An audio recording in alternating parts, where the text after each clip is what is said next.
ताजिर हजरात, हमारे सर के ताज हैं। आप तरक्की, सरमाकारी और पैदावार कर रहे हैं। आपके मसाइल का हल मेरी तरजीह है। वज़ीर आज़म शहबाज शरीफ का सनतकारों से खिताब। कहा, शरह सूद और महंगाई में खातिर ख्वाह कमी आ चुकी है। मईशत को मुस्तहकम करने में कारोबारी अफराद का किरदार लायक तहसीन है।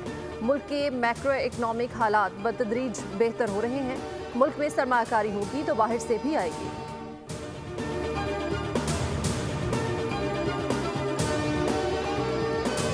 और पाकिस्तान और IMF के दरमियान मुज़ाकरात का दौर। FBR ने आइंदा बजट में तनख्वाह दर तबके समेत दीगर शोबों पर टैक्स कम करने की तजवीज़ दे दी।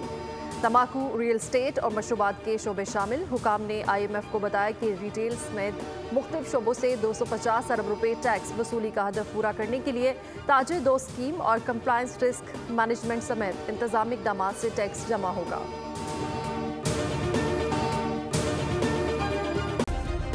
सब्सक्राइब करें और बेल दबाएं ताकि कोई खबर रह न जाए।